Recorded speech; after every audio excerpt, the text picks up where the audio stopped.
আসসালামু আলাইকুম, কেমন আছেন আপনারা সবাই? আশা করছি সবাই অনেক ভালো আছেন। আমার চ্যানেলে আপনাদেরকে আবারও স্বাগতম। আজকে বানাবো তিতকলা ভাজি। ইনগ্রিডিয়েন্টসগুলো আমি স্ক্রিনে দেখিয়ে দিয়েছি।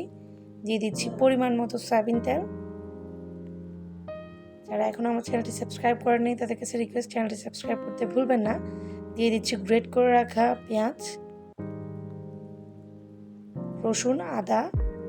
আমি মেজারমেন্টটা এক্স্যাক্টলি বলতেছি না, কারণ এটা যার তিতকলার উপর ডিপেন্ড করবে যে কতটুকু দিচ্ছেন।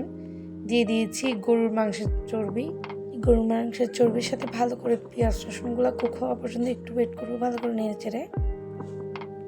কুক হয়ে আসলে দিয়ে দিব হলুদ গুঁড়া, শুকনো মরিচ গুঁড়া, ধনে মশলা, তেজপাতা, কাঁচামরিচ।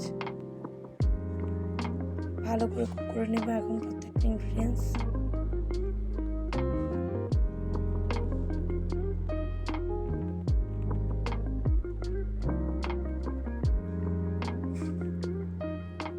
চর্বিটা একটু কুক হয়ে আসলে দিয়ে দিব গোল গোল করে কাটা তিতকলা। এটাকে একদম কুচি করার দরকার নেই, এটা যেহেতু ভাজি করবো এই জন্য এটাকে এরকম টুকরা টুকরো করে কাটছি।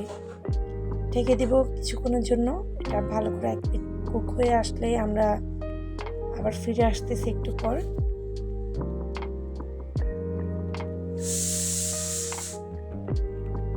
এক পিঠ হয়ে গিয়েছে, এখন আবার উল্টিয়ে দিব।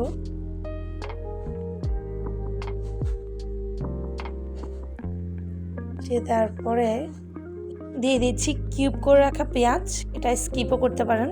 যদি আপনি কিউব করে পেঁয়াজ না দেন তাহলে আপনার কাছে প্রথমে যে আমরা পেঁয়াজটাকে গ্রেট করে দিয়ে ছেড়ে দেওয়ার কোনো প্রয়োজন নেই, আপনি কুচি কুচি করে পেঁয়াজটা দিতে পারবেন। এটাকে কুক হওয়ার জন্য আবার কিছুক্ষণের জন্য ঢেকে দিব। এটা প্রপারলি কুক হয়ে গিয়েছে, একটু উল্টিয়ে পুল্টিয়ে দিব।